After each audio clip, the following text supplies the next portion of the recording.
Hello বন্ধুরা, village cooking with blogging চ্যানেলে আপনাদের সবাইকে আবারও একবার ওয়েলকাম জানাচ্ছি আরও একটি নতুন রেসিপি এবং ভিডিও দেখার জন্য।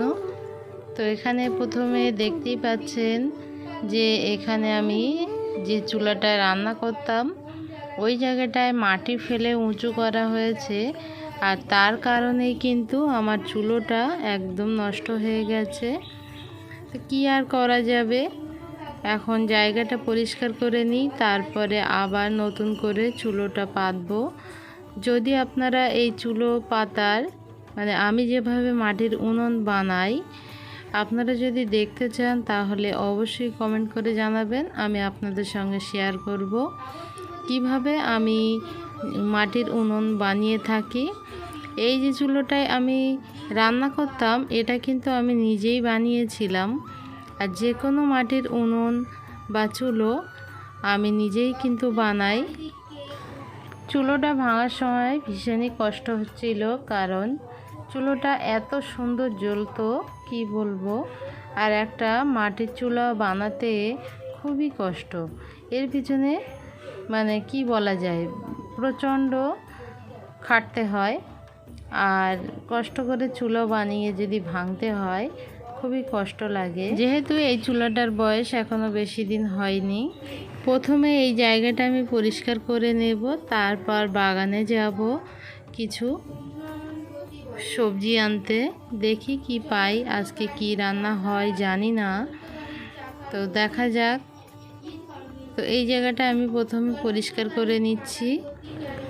চলুন বন্ধুরা, আমি আর আপনাদের দাদা ভাই বাগানে যাচ্ছি, আপনারাও চলুন। তো দেখতেই পাচ্ছেন আমরা বাগানে এসে গেছি, আর এই যে কলমি শাকগুলো আজকে এটাই রান্না হবে। তো ভাবলাম আপনাদের সঙ্গে শেয়ার করি, চিংড়ি মাছ দিয়ে এই কলমি শাক রান্না করব। যেহেতু এখন বর্ষাকাল, খুব সুন্দরভাবে এই কলমি শাকগুলো গজিয়েছে, গাছে বেগুন ছিল না তাই কলমি শাক রান্না করব। খুব সুন্দর লাগছে দেখতে, দেখতেই পাচ্ছেন আপনাদের দাদা ভাই আগাগুলো কেটে নিচ্ছে। তো শাকটা নেওয়ার পর তারপর আবার আপনাদের সঙ্গে কথা বলছি।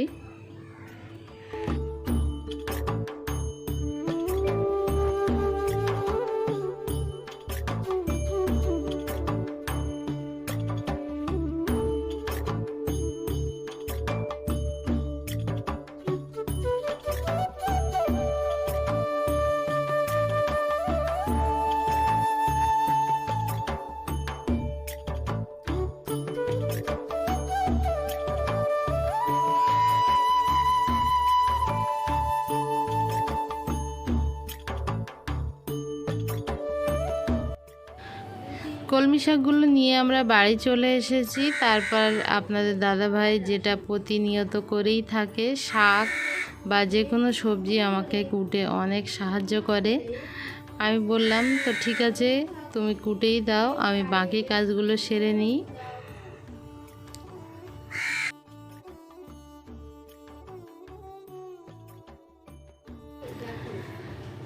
তো রান্নাটা শুরু করা যাক।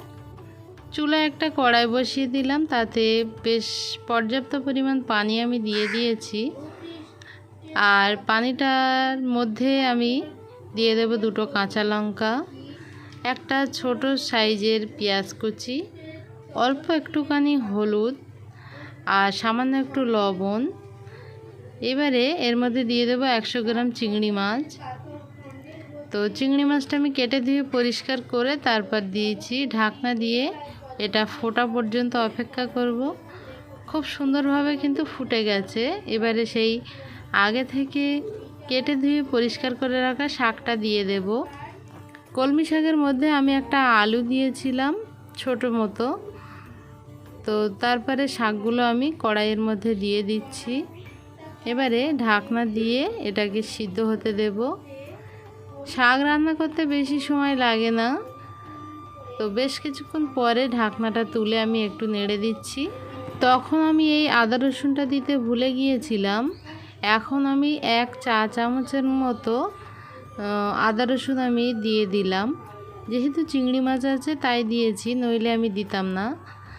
আর ভালোভাবে নেড়ে চেড়ে মিশিয়ে আবারও ঢাকনা দিয়ে পুরো পানিটা টেনে যাওয়া পর্যন্ত অপেক্ষা করব। তো ঢাকনাটা তুলে আমি নেড়ে চেড়ে সব কিছু মিশিয়ে নিচ্ছি।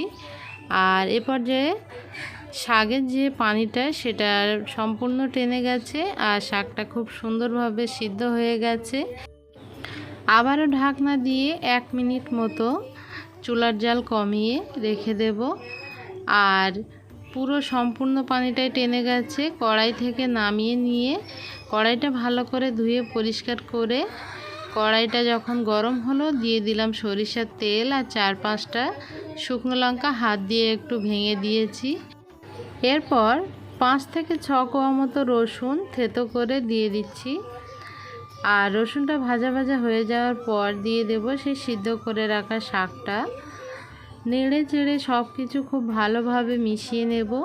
তো বন্ধুরা, আপনাদের কাছে আমার অনুরোধ থাকলো কলমি শাক একবার এইভাবেই রান্না করে খেয়ে দেখবেন যে এর টেস্ট কতটুকু। আপনারা যদি একবার খান সারা জীবন এর স্বাদ ভুলতে পারবেন না।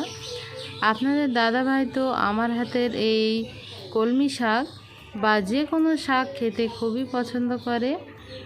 আর এই যে শুকনো লঙ্কা এবং রসুন দিয়ে শাকটা ভাজার কারণে খেতে অনেক বেশি মজার হয়। চেষ্টা করেছি গ্রামের কিছু সহজ রেসিপি শেয়ার করার জন্য। আমার আজকের এই কলমি শাকের রেসিপিটি আপনাদের কাছে কেমন লাগলো অবশ্যই একটা সুন্দর কমেন্ট করে জানাবেন। যদি ভালো লাগে একটা লাইক দিয়ে এরকম আরও নিত্য নতুন সহজ সহজ রেসিপি পেতে চ্যানেলটা সাবস্ক্রাইব করে রাখবেন। দেখা হচ্ছে পরবর্তী নতুন কোনো রেসিপির সঙ্গে। সে পর্যন্ত সবাই খুব ভালো থাকবেন। এতক্ষণ ভিলেজ কুকিং উইথ ব্লগিং চ্যানেলের সঙ্গে থাকার জন্য সবাইকে অসংখ্য ধন্যবাদ।